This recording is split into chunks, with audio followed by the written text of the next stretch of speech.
Hey, here we go. Graphing basic trig functions, section 5.4. Okay, so this is going to be, for some of you, a little bit tricky to grasp. There are some pretty good videos online if you ever want to Google some just sine and cosine waves and unit circles. They will give you some good visuals about how we generate these sine waves and cosine waves. Okay, so these are called sinusoidal functions, kind of, right? Graphing basic trig functions. So once you start getting these sine waves and cosine waves, those can be considered sinusoidal functions, okay?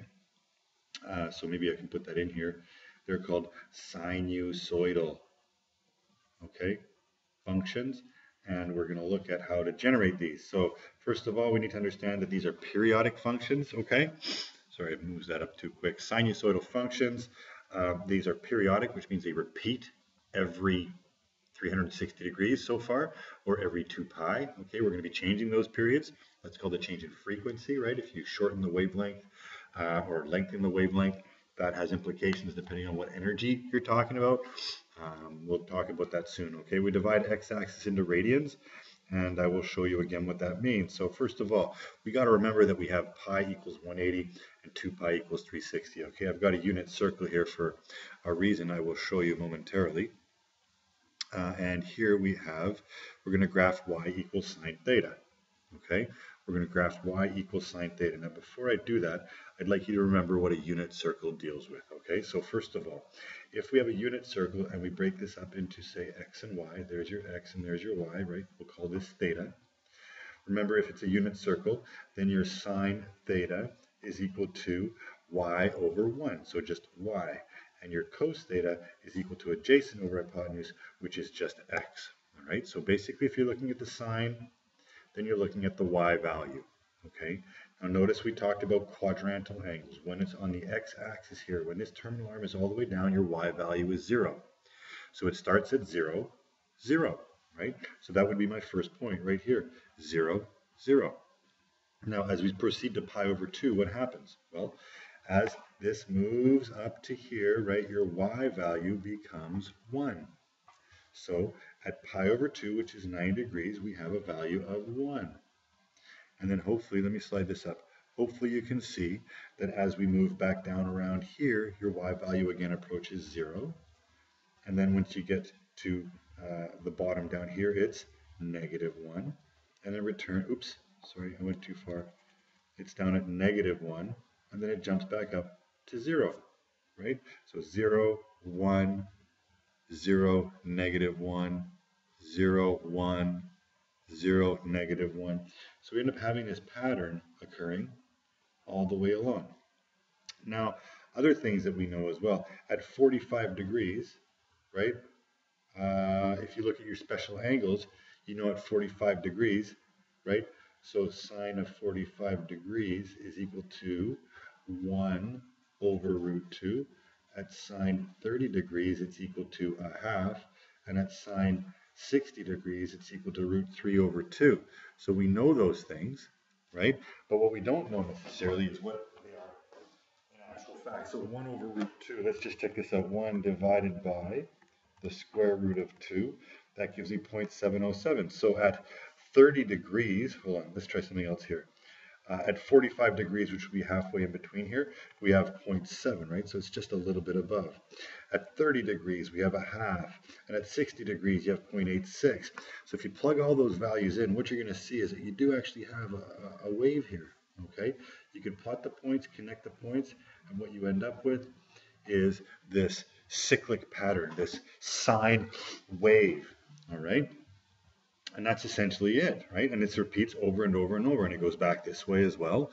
I've just showed you basically 1 and a bit cycles, right? So if you look at the domain here, this continues on in all directions. So your domain is all real numbers. In this case, just with y equals sine theta, hopefully you can see that the range goes from -1 to +1. So from -1 less than or equal to, y, which is less than or equal to +1. So it goes from -1 to +1, all right? That is the max and the minimum value. Okay, so we're going to be looking at things like amplitudes and periods very shortly, but what I wanted to talk about quickly was this idea of cosine and sine waves, what they look like, how we can generate them. Okay, so similarly now, if we look at the cos value, right?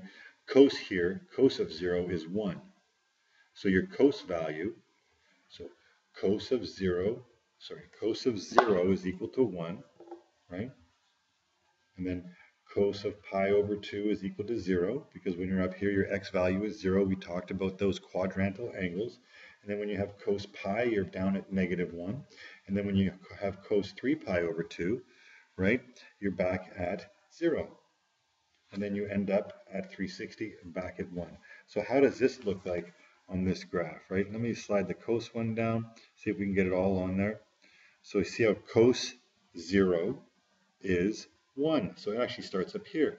And then it goes to 0, then it goes to -1, then it goes to 0, then it goes to 1, then it goes to 0, then it goes to -1. And what we do is we're generating these patterns over and over, okay? So I'll start behind here actually, see if I can get that on there.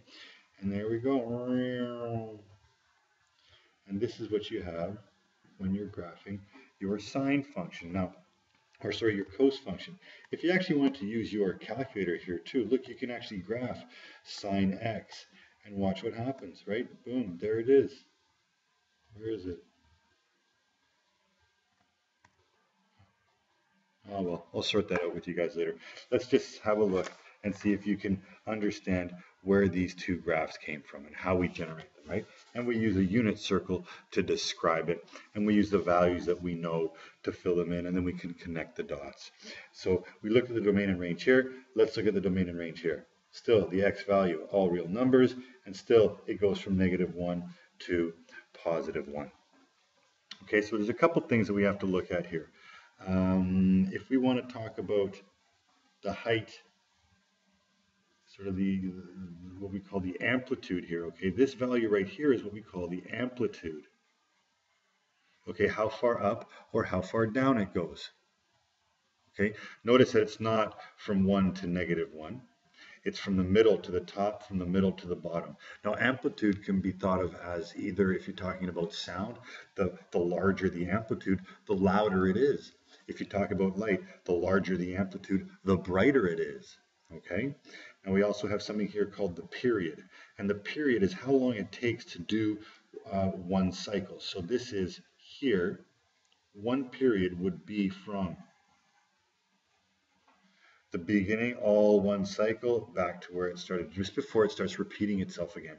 Notice that it's not from 0 to 0, okay, because that would be just half a cycle. What we often think of is peak to peak or trough to trough. Okay, trough to trough, peak to peak would actually include one cycle, all right, or one period. And similarly here, right, this here is what we have as amplitude, okay? And then this here, from peak to peak, is what we would call the period, or from trough to trough. That would be what we call one period, okay? How long it takes to do one cycle. Now, for right now, we know that with the sine wave, it repeats every 2 pi, right? So right now, before we do any transformations, the period is 2 pi for these, okay? So that's the basic idea of how we generate sine and cosine waves, okay? And there's a couple terms here that I want you guys to understand. Amplitude is how far up and how far down your function goes, right? We can relate that to brightness and loudness, right? Brightness and loudness if you want, okay? Or we even talk about how loud something is by amplitude, right? Turn it up. Anyways. The period, how long it takes to complete one cycle. That can be referred to as frequency as well. And if you're talking about electricity, we talk about hertz possibly, or sound, we talk about decibels. Well, that would be amplitude, right? So we have values and we have units for these things. Frequency or pitch, if you think about light, when you shorten the wavelength, right, you change the color of the light. A longer wavelength or a shorter wavelength. Shorter wavelengths are more red, longer wavelengths are more blue, right? That's where we get red shift and blue shift from. If you talk about sound, a shorter frequency would be a higher pitch, a higher frequency. So it means it's faster. So you have a higher frequency. If it's longer, you have a lower frequency, and it would manifest itself as a lower tone. Okay, so these are the basic ideas of graphing your sine and cosine functions. Okay, we're going to look at a few transformations of these things right now before we actually get into graphing these things. So transformations, as you can imagine, work exactly the same way as they have before. Okay, if I put an a value in the front, it affects the amplitude. It goes up higher, right? So if I had a graph like this, 1 to 2, 1, 2, say, and what we're going to get used to too is you break it up. You break up your period, your cycle into 4 bits, right? Just like if you think about the quadrants, 1, 2, 3, 4 quarters. Okay, it doesn't matter what your period is, you always have to do a full cycle, so you have to go through the 4 quarters. So it's always a good idea to break up your period or your cycle into 4 bits. Now, if I do a sine wave, I start here, that's my max, middle, min, middle. So here we go, there's a sine wave. This has an amplitude of 2 now. It's just gone up 2 and down to 2. All right, that's how we find our amplitude. A period in this case, let's call that 2 pi. Boom, there you go. All right, so it's a number in front. If you have y, this would be y equals 2 sine theta. That's it. Okay, you got an amplitude of 2. Notice that your amplitude is always positive, okay? The amplitude will always be positive. So we essentially take the absolute value of A. Well, you might ask me, what happens if I do this then? 1, 2, 3, 4. I start here and I go down. Well, how do you make this graph go to this? Well, we can make the amplitude, this would be, take a guess, right? If you flip it over the x-axis, you change your y as the negative goes out front. So it's negative 2 sine theta. However, this still has an amplitude of 2. What you're going to start seeing, because these things are cyclic, is you see how you still have, this is exactly the same wave. It's just been shifted sideways a little bit, right? So we're going to be able to write multiple equations for any graph. And what we usually choose is the simplest version. And we'll get to that, all right? So the amplitude is always positive, regardless of whether there's a negative in front or not. And that's basically it, right? So if your a is greater than 1, the amplitude is increased by a factor of a. So for example, y equals 2 sine theta, it goes up to 2. If it's between 0 and 1, so say it goes to a half. Let's look at this one. Sorry, like this, right? That would be y is equal to 1/2 sine theta. So if it's less than 1, between 0 and 1, it's decreased by a factor of a. So it's half of what it was, or it's twice as what it was, okay? And if it's negative, we have a reflection over the x-axis, like we just looked at. That's your amplitude, okay? That's your amplitude. If you look at the original thing here, it's how far up or how far down it goes, okay? Remember, they're symmetrical. Now we're going to look at something called the period. And the period, like we looked at, is this thing called the cycle or the frequency. It's how long it takes to do one full revolution, right? One full cycle. One full cycle equates to one full revolution, okay? And that can be changed by changing the value on the x. So you can think of the amplitude as your vertical stretch, right? So you're stretching the amplitude up or you're stretching it down, shrinking it down. Your period can be thought of as your horizontal stretch, okay? So if I looked at a graph here now like this, right, where I go 1, 2, 3, 4, let's call that pi, right? Let's go up to 1 and down to -1. So now if I have, boom, a full cycle in pi, right? How many cycles am I going to have in 2 pi? So where I used to have 1 cycle, I now have 2 cycles, okay? Or sometimes I can even have half a cycle in 2 pi. So how does that phase shift affect our b value? Well, there's a relationship here, okay? First of all, y equals sine theta and y equals cos theta both have a period of 2 pi to begin with, all right? If you double the period, so let's get rid of these other ones. If you just made your period now, sorry, if you have 1 cycle in pi now, you have 2 cycles in 2 pi. And that's kind of how we can look at this, right? If you have y equals 2 sine theta, or sine 2 theta, sorry, it indicates 2 cycles within your original 2 pi, right? So if you have 2 cycles within your original 2 pi, what would actually be your period? Well, your period is how long it takes to do one cycle. So your period is pi. Okay, now there's a relationship here. Let's deal with this one. So if y equals sine 1/2 theta, it means I have 1/2 of a cycle in 2 pi, which means it's going to take 4 pi to complete an entire cycle or an entire period. Now, that might be a little bit confusing, and we will deal with it more as we progress through this course or through this chapter, but there's a relationship here that I need you to understand, and it's 2 pi over b is your period, and then you can find your b value for 2 pi over your period. When we're looking for the period, that's actually what we get off the graph, okay? So if you look at this example that I just showed you, right, your period is equal to pi, right? So that means that 2 pi over 2, that means that your b value is 2. And that's what we actually have right here. Okay? And if we look at, let me slide this up a little bit more. When do we want the b value? Well, we want to find the b value when we use the equation. So not only is this true, right? So 2 pi over the b value in your equation will give you the length of the period so that you can graph it. If you've got the graph like this, for example, I can see that the period is pi. So I would use this situation to find out what the b value is to put it in my equation. So if my period is pi, I go 2 pi over 2, which gives me a b value of pi, right? A period of pi. I know it's a little bit confusing, but this is what we're going to use right here to figure out our periods and our pi's. And here is an example so far of what we've done. Okay, if you have y equals a sine b theta or y equals a cos b theta, a changes what we call the amplitude and b changes what we call the period. This is an inverse relationship, so if b is 2, the period is a half. Okay, if b is a half, the period is 2. The amplitude is a direct relationship. So whatever your a is your amplitude. Now, I'm going to continue on here. I was going to do tangents as well, but I think I might just finish off all these transformations and then make a separate video for tangent functions. Okay, now phase shift is a third one that we talk about. This is a horizontal shift and it works exactly the same way, guys. We're affecting the x value, or in this case we're going to use theta.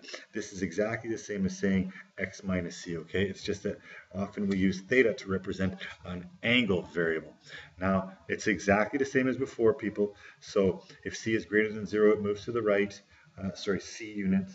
Okay, and if it's less than 0, then it moves left. But remember, because it's minus, it's kind of counterintuitive. So here, it's a minus. If you look at any other function, you'd say that this goes right pi over 2, and in this case, it's exactly the same thing. For this one, you'd realize, oh, I have to factor out this 2, right? So you're going to get sine 2, which would indicate a change in your period. That becomes a pi, and when you divide pi over 3 divided by 2, you get pi over 6. So in this case, it goes left pi over 6. Okay, there is no trick with your phase shift. It's exactly the same as all your other functions. The last thing, which is the easiest one, is what we call the vertical displacement, and it simply comes at the end, plus or minus a number, just like all our other functions. If you add a number at the end, it goes up d units, and if you subtract the number at the end, it goes down d units, and that's essentially it. Okay, here we have a summary of all our transformations, A, B, C, and D. Okay, we've looked at this before as well. You can relate it to this. We had A, and then we had f of x minus b, or no, we did this, f, and then b, x minus c plus d, right? We've looked at these transformations applying to every function that we possibly could look at, and there's no exception here at all. It's just a different kind of function. So it applies in the same way, but it looks a little bit different. Amplitude, absolute value of a, period, 2 pi over b, b is 2 pi over your period. Phase shift, we go right, we go left. Vertical placement, we go up, we go down. That's essentially it. Now, I probably should show you a couple of examples to finish this off. Hopefully that'll help out. There's boom, boom, boom. Those are 3 sheets. let's see if we can identify a few things here, okay? Look at these three questions, or let's start with this one first of all, and see if we can come up with an answer. Find the amplitude, the period, the phase shift, and the vertical displacement. So first of all, the amplitude comes out front. Let's compare it to this. A sine b to the x minus c plus d. Hopefully you can see you might have to rearrange this. So let's go 1/2 sine. If I took out the 2, think about what's going to happen in there, right? I've got to take out the 2 so that I can have x. Now it's going to be plus pi over 6 all minus 1. And now my amplitude, all right, my a is equal to 1/2. That's my amplitude. My b is equal to 2. So your period is equal to 2 pi over 2, or pi. That means it has one complete cycle in pi. Your c value is negative pi over 6, which means it goes left pi over 6. And then your d value is minus 1, which means it goes down 1. All right? Now, I guess a question would be, how the hell do you graph that, right? Well, what we can do is take a piece of graph paper. I'm going to give you guys trig graph paper. Let's see if I can actually graph this function for you. Okay? So we have it all here. We can fit it all in there. So let's check it out. My period is pi. Okay, so let's break it up into 4 pieces. 1, 2, 3, 4. Let's call that pi. Okay, now it goes up to 1/2. So let's make this 1. Let's make this -1 down here. So this is 1/2 and that's 1/2. So it goes up to here and it goes down to here, right? Now, I'm going to look at the vertical displacement. It goes down 1. So that means that everything goes down 1. That means that the max is here now, and the minimum's here, and the middle line. I think it's a good idea to draw that middle line. It really does help in graphing this thing, right? So now what you would have is this would be your original sine function. So if these are the quarters, that means it gets to the top there, middle, bottom, and then, sorry, where am I? Middle, top, middle, bottom, middle. So this would be my original function with the vertical displacement, with the change in period, and with the amplitude. What I haven't done is the phase shift, and that's often the hardest one. But now you can see that it goes left pi over 6. Well, what's pi over 6, right? So this is pi over 8, pi over 6. What I should have showed you is that if you've got a phase shift in there, it's often good to break your units down into pi over 6s, or into the units that your phase shift is in, because it's a little bit harder to see pi over 6 when you've got it broken down into quarters and then eighths, right? So maybe not the best one to exemplify the graph. As long as you can identify these things, we will, these units, your amplitude, your period, your phase shift, and your vertical displacement, then we'll deal with the graphing when it comes down to that, okay? Let's look at another one here. Minus 4 cos. So here, let's rearrange this one again. It's minus 4 cos, right? We'll take out the 1/2, and that'll be x. If you divide that by 1/2, it's like multiplying it by 2, so it's 2 pi over 3, all plus 2. So your amplitude, right, a equals 4. Your period, okay, it's 2 pi over b, which is 1/2. So it's 4 pi. It takes 4 pi to do one complete cycle. Your phase shift, okay, it's gone right 2 pi over 3. And your vertical displacement means it's gone up 2. As soon as we can identify those things, it's going to be a lot easier to graph them, okay? And the last one here, I guess you might want to see too, this negative here. What does this negative here do, right? This negative is out front, so that's also going to be a reflection over the x-axis. Okay? Now some of you might wonder what happens about a reflection over the y-axis. Well, that ends up being a little bit weird too, right? Because if you look at this, let's have a look. If you look at a sine function that looks like this, right? Reflection over the y-axis would look something like this. It's a little bit different, but then we can give that a different name as well. A reflection over the y-axis actually looks like a reflection over the x-axis too. So because these things have this symmetry involved, this inherent symmetry, the reflections are a little bit weird. Now what happens, another weird thing is this, that you can make actually a sine function, right, look like a cos function if you slide it sideways. Then it's going to look like this. So your sine functions and your cosine functions, they can be made exactly the same depending on your phase shift. Now this is a lot of things that we're looking at, a lot of different applications of this stuff. Hopefully it's making a little bit of sense. Okay, in this case here, what's going to happen here? Okay, well it's minus cos. Let's leave, hopefully you see that I'm going to rearrange this, which means I'm going to have to take out a -2. So it's going to be -2 times x minus pi over 6. And then that gives us a couple of things. We have an amplitude still of just 1, right? A is equal to 1. Now your b value, your period, okay, it's going to be 2 pi over 2. Forget about the negative. It's just going to be pi. So you have a period every pi. The negative means it's a reflection in the y-axis. Now we still have a phase shift, right? It's going to shift to the right, pi over 6. And then we have a reflection in x and y. Okay, and that we'll deal with those as we come across them. So if you can identify these 4 different things, sometimes 3 different things, then graphing it will be easy. And I think we'll have to deal with that in class, the graphing part, right? So let's have a look at this. Let's see if we can identify some equations before we move on here. How about if I gave you a graph, right? How about if I gave you a graph and asked you to find an equation? Right? So find an equation for this graph right here. Let's have a look. Well, there's a couple things that we need to look at. First of all, you got to find that middle line. In my opinion, you find the middle line. Boom. Bam. Right? So 1, 2, 3.5. 1, 2, 3.5. Boom. So that gives me a bunch of information here. I'll grab a piece of paper here. Hold on. Let's identify stuff. So first of all, we have our vertical displacement. Right? That has gone -2. So that means that d is equal to -2. What else do we have? Well, let's find the period, right? The period is equal to what? All right, from peak to peak, the period is 6 pi. It takes 6 pi to do one full cycle. So your b value is equal to 2 pi over your period, which is 6 pi. So your b value is 1/3. So b is 1/3. Now your amplitude, okay, it goes from -2, so 1, 2, 3.5. My amplitude is 3.5, so A is equal to 3.5.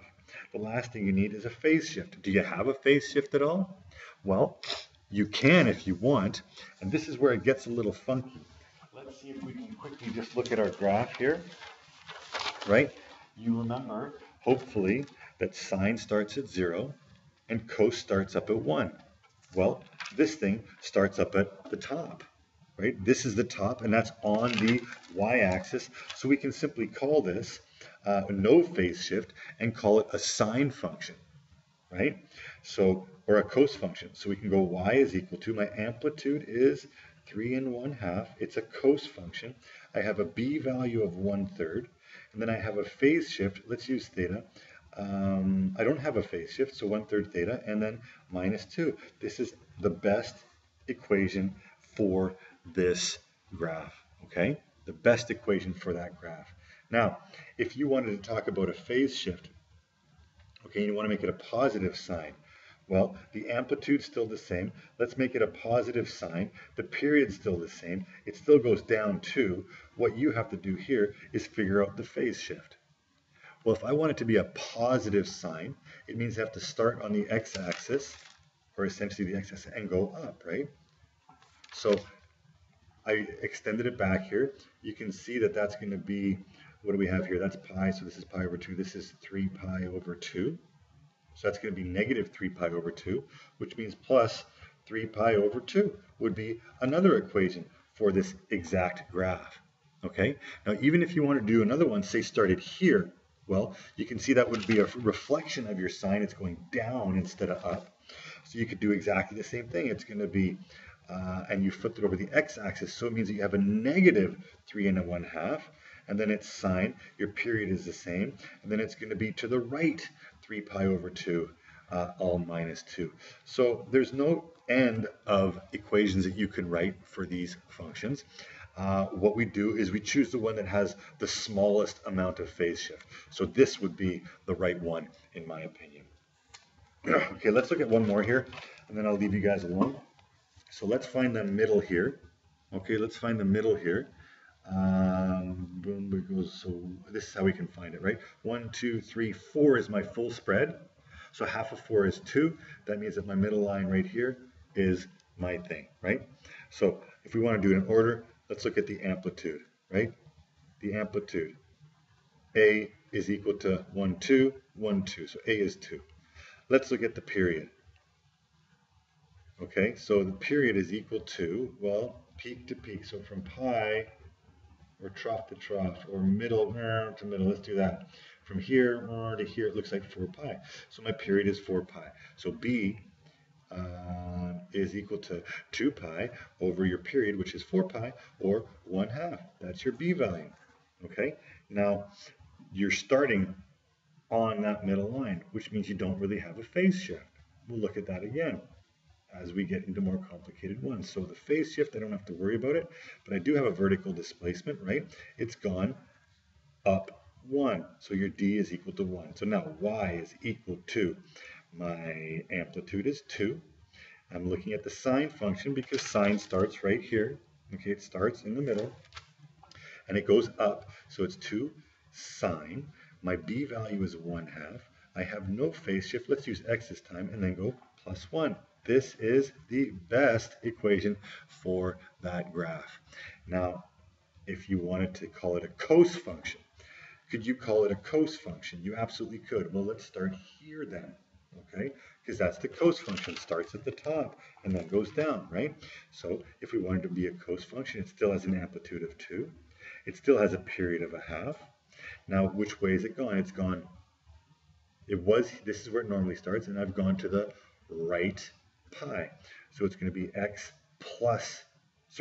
minus pi. And then I have +1 at the end again. So again, you can write it in 2 different ways. Ladies and gentlemen, there's a lot of information here. I will make another video to show you the trig function, and hopefully you guys will have some questions and we can sort this out in class.